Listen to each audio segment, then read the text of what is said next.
आज जिस mid cap IT stock को दोस्तों पिक किया गया है, और वो भी ऐसे समय के बीच जब ह्यूमंगस वोलेटिलिटी न सिर्फ आईटी सेक्टर में बल्कि आप कह सकते हैं कि one of the toughest time से पूरा का पूरा सेक्टर गुजर रहा है, और जो सेकेंड हाफ है वो भी ऐसा कहा जा रहा है कि एक बहुत बहुत टफ समय आईटी कंपनीज के लिए हो सकता है। ऐसे में एक ऐसा मिड कैप आईटी स्टॉक चुनना बहुत टफ होगा, और इस स्टॉक के ऊपर दोस्तों मैं कल वीडियो बनाने वाला था, लेकिन कुछ रीजन से कारण नहीं शेयर कर पाया। और आज जब मैं वीडियो बना रहा हूँ, स्टॉक बहुत पॉजिटिव सपोर्ट लगभग वहां से आप कह सकते हैं कि एक अच्छी खासी तेजी दिखा रहा है। 2 से 2.5% मेरे ख्याल से तेजी देखने को मिल रही है। 4500 स्टॉक के लिए एक ह्यूमंगस सपोर्ट है, वहां से स्टॉक तेजी दिखा रहा है। और वो निवेशक जो आने वाले एटलीस्ट 2 और 3 ईयर्स के लिए निवेश करने की सोच रहे हैं, वो निवेशक जो एक एसआईपी मोड में काफ़ी अच्छी आईटी कंपनी, खास करके मिड कैप आईटी कंपनी को खरीदना चाहते हैं, मुझे लगता है कि ये स्टॉक बहुत बहुत शानदार हो सकता है दोस्तों। और देखिए, ये कोई बाइंग सेलिंग की रिकमेंडेशन नहीं है, प्योरली एजुकेशनल पर्पस के लिए है। एक आर्टिकल के थ्रू आपके साथ ये मैं पूरी इंफॉर्मेशन शेयर करूंगा, और आप निवेश करें ना करें, लेकिन एटलीस्ट आपकी वॉच लिस्ट में ये स्टॉक जरूर होना चाहिए दोस्तों, ठीक है। और मेरा ये कहना रहेगा कि आप लमसम या दोस्तों लमसम इन्वेस्टमेंट की बजाय एसआईपी मोड में रहें, क्योंकि अभी वॉलेटिलिटी जल्द से जल्द जाने वाली नहीं है दोस्तों, ठीक है। तो वो निवेशक जो मिड कैप आईटी कंपनी में एक शानदार कंपनी ढूंढ रहे हैं, और यदि वो इस कंपनी जिसका नाम है परसिस्टेंट सिस्टम्स उस पर निवेश की सोच रहे हैं, तो वन स्टॉप वीडियो जो होने वाली है, हर एक पहलू पे हम चर्चा करेंगे दोस्तों। और दोस्तों मैं ऐसे ही वीडियोस बनाता रहता हूं, इसके लिए चैनल को सब्सक्राइब कर लें पहली बार आए हैं तो, और वीडियो अच्छी लगती हो लाइक जरूर किया कीजिएगा, आप ऐसा करते हैं बहुत मोटिवेशन मिलती है। तो दोस्तों अब इस वीडियो की ओर चलते हैं और बात करते हैं कि कहाँ पॉजिटिविटी है और कहाँ पर हमको स्टॉक के ऊपर नेगेटिविटी देखने को मिलेगी। तो अब विदाउट वेस्टिंग टाइम सीधा मैं आपको लेके चलता हूं उस तमाम एनालिसिस की तरफ। देखिए, सीधा लेके चलते हैं अब उस कंपनी की एनालिसिस की तरफ। अब यहां आप देख रहे होंगे, स्टार्टिंग करते हैं। Strong revenue traction, confident of industry leading growth. देखिए, इनका जो रेवेन्यू ट्रैक्शन है ना, वो बहुत मजबूत है, यानी जो आने वाले समय में इनकी जो रेवेन्यू की जो कह सकते हैं जो जनरेशन है वो बहुत स्ट्रांग होने वाली है, और कंपनी बहुत ज़्यादा कॉन्फिडेंट है कि वो आने वाले समय लीडिंग इंडस्ट्री लीडिंग ग्रोथ दिखाएगी। और देखिए, मैं अक्सर कहता हूँ जो मैनेजमेंट की टोन रहती है ना, वो शेयर के लिए और निवेशकों के लिए बहुत महत्वपूर्ण रहती है। अगर कंपनी कॉन्फिडेंट है और क्वार्टरली रिजल्ट में थोड़ी बहुत कमी आ भी जाती है और गिरावट होती, तो एक खरीदारी का मौका होता है दोस्तों, ठीक है।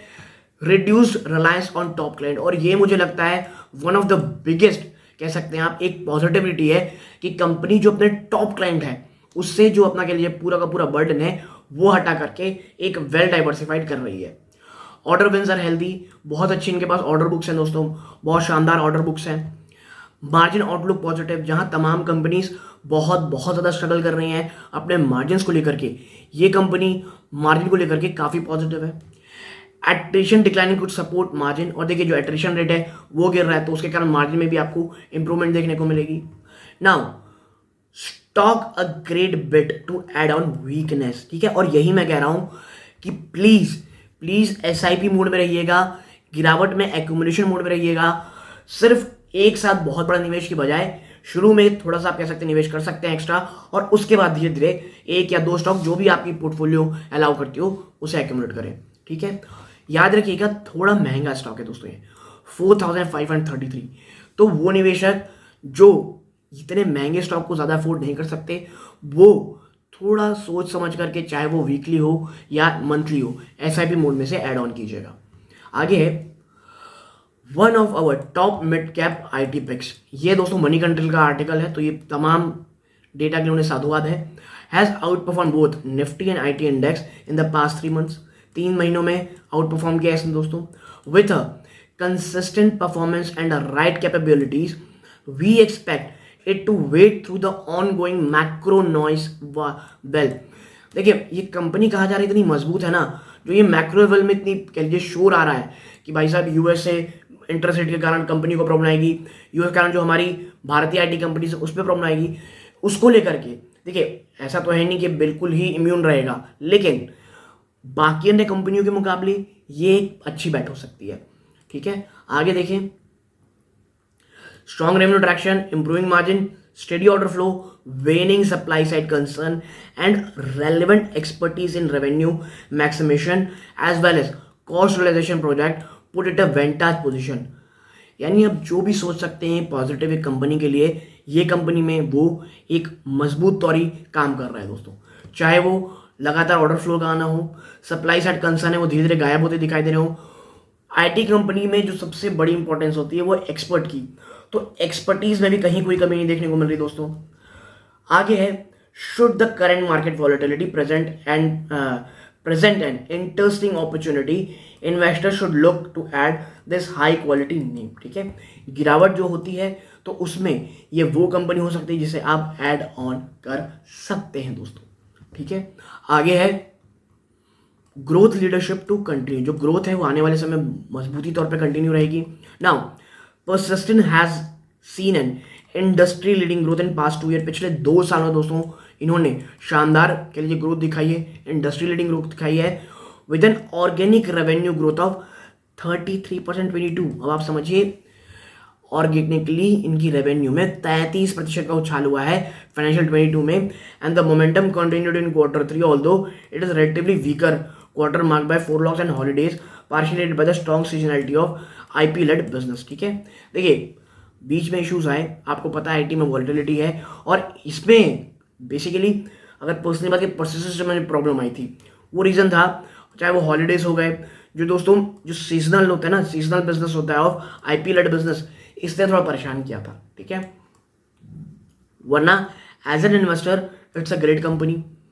आगे बात करूं तो आप देखें इनका जो टीसीवी यानी टोटल कॉन्ट्रैक्चुअल वैल्यू अगर आप देखेंगे तो बहुत ज़्यादा आपको ऑर्डर बैकलॉग बहुत अच्छा लगेगा। आप देखें तो जो पिछला क्वार्टर थर्ड गया था उसमें $440 बिलियन की दोस्तों इन्हें रेवेन्यू मिली थी।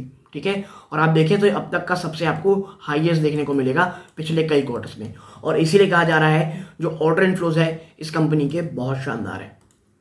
चलते हैं आगे, तो आप देखें ग्रोथ, आप देखें तो growth has been broad based across the 3 industrial vertical. देखिए ऐसा नहीं कि सिर्फ एक इनके वर्टिकल बिजनेस अच्छे कर रही, बल्कि इनके जो तीनों वर्टिकल्स हैं वहां से काफी पॉजिटिविटी आ रही है। कैसे? सबसे पहला बीएफएसआई, बीएसवाई मतलब दोस्तों banking, financial service and insurance, health care, life sciences और जो टेक्नोलॉजी, जो 3 सेक्टर है तीनों ही अच्छा कर रहे हैं। Although it has been specially strong for high tech on the back of IP licensing deal that has a positive inbound revenue coming from Europe। Europe से ये जो IP licensing deal भी ना दोस्तों, ये एक बड़ा गेम चेंजर रहा persistent सिस्टम के लिए। और यूरोप वो भी तब जब यूरोप में कितनी प्रॉब्लम है ये आपको पता है और मुझे भी पता है। ठीक है, now the decline in top client was due to ramp down of an unprofitable large contract and the company expect normalization of this account from financial 24। देखिए बीच में एक इशू आया था कि जो टॉप क्लाइंट है वहां से कैसे एक प्रॉब्लम, खराब न्यूज निकल गई थी, लेकिन वो ब्लेसिंग इन डिस्गाइज था आप कह सकते हैं, क्योंकि जो वो एक बड़ा कॉन्ट्रैक्ट था ये एक कह सकते हैं लॉस मेकिंग काम कर रहा था, जिस कारण इन्हें हटना पड़ा, अनप्रॉफिटेबल था। लेकिन कंपनी का ये मानना है कि फाइनेंशियल 24 से वो जो अकाउंट है वहां से नॉर्मलाइजेशन इश्यूज आने शुरू हो जाएंगे। Now the share of the top account has now declined to 7.4% of the total revenue from 18.5% a couple of years back। अब आप समझिए जो टॉप क्लाइंट का अकाउंट है, यानी मान लीजिए 100 रुपए अगर एक क्लाइंट से आ रहे हैं, टोटल क्लाइंट से आ रहे हैं, मान लीजिए 100 रुपए हैं, वो तमाम क्लाइंट मिल करके आपको 100 रुपए कमाई दे रहे हैं।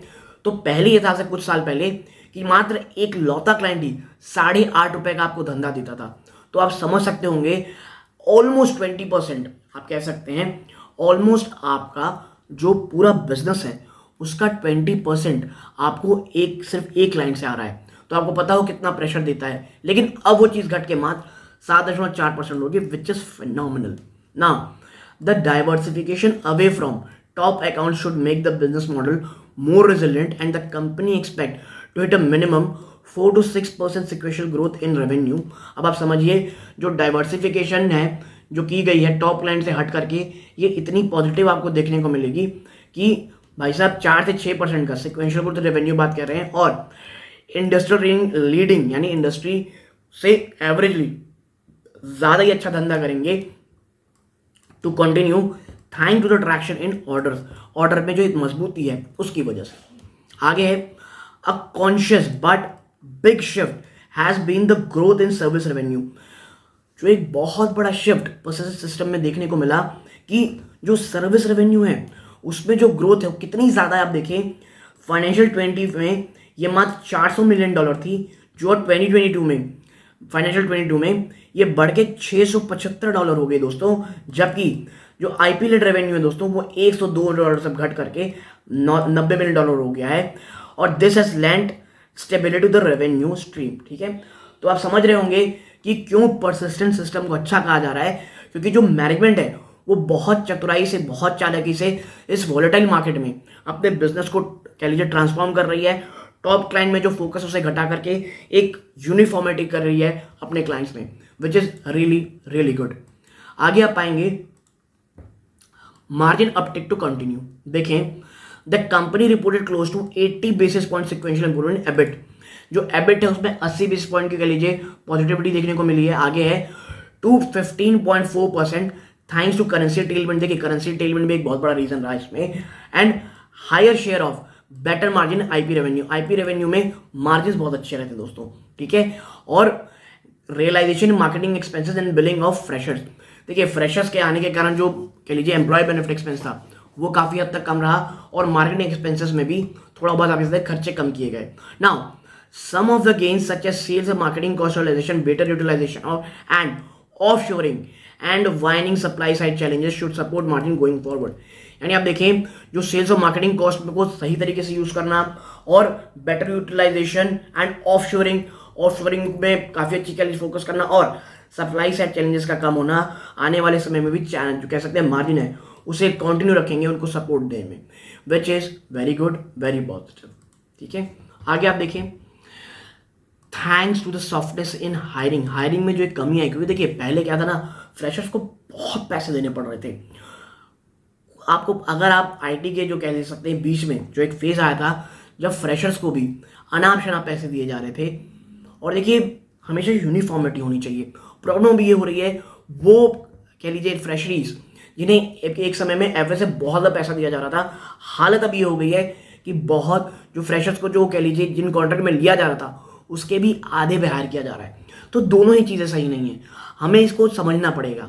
ठीक है, from startups to hyperscaler the red hot labour market is cooling off. ठीक है, और रीजन क्या था भाई साहब, स्टार्टअप नए नए आए थे, बहुत मतलब बाढ़ आ गई थी स्टार्टअप्स की, और अंट शंट पैसे दे रहे थे। यही कह लीजिए आप कह सकते हैं सत्य है उस समय का। बट अब चीज़ें तो टोन डाउन हुई हैं और चीज़ें अच्छी दिख रही हैं।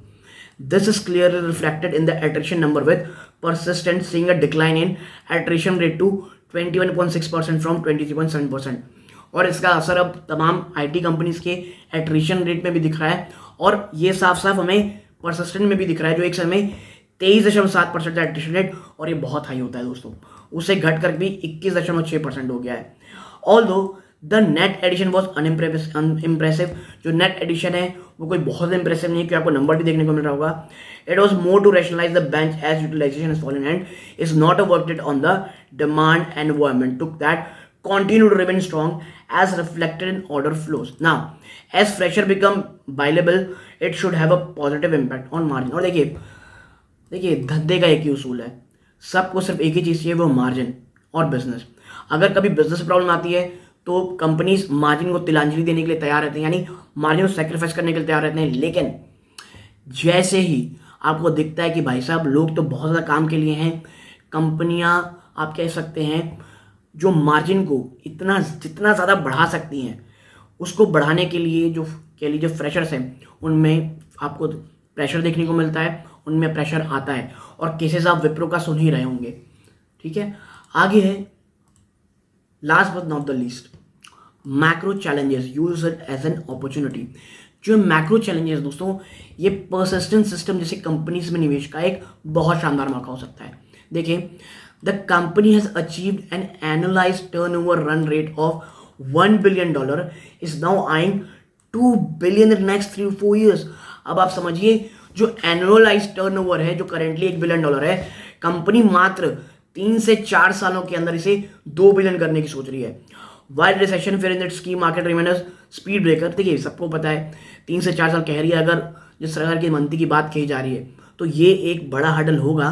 बट इतना ज़्यादा कॉन्फिडेंट होना अपने बिजनेस रेवेन्यू को, अपनी ग्रोथ को लेकर के बहुत पॉजिटिव होता है। It will not alter long term technology spending, in short term it has enough expertise in cost takeout project that are being prioritised. ठीक है, और देखिए कंपनी यही कह रही है कि भाई शॉर्ट टर्म के लिए जो प्रॉब्लम्स हैं उसको हम शॉर्ट आउट कर लेंगे, लेकिन लॉन्ग टर्म में जो आईटी स्पेंडिंग है उसे कोई नहीं रोक सकता, और उसका सीधा सीधा फायदा किसे होगा? पर्सिस्टेंट सिस्टम जैसी कंपनीज को। ठीक है, area such as cloud, cyber security, internet of thing, artificial intelligence, machine learning, blockchain, 5G, digital metaverse, web 3.0, big data, IP, data analytics, UI UX related services where persistence has relatively higher exposure could continue to drive its growth।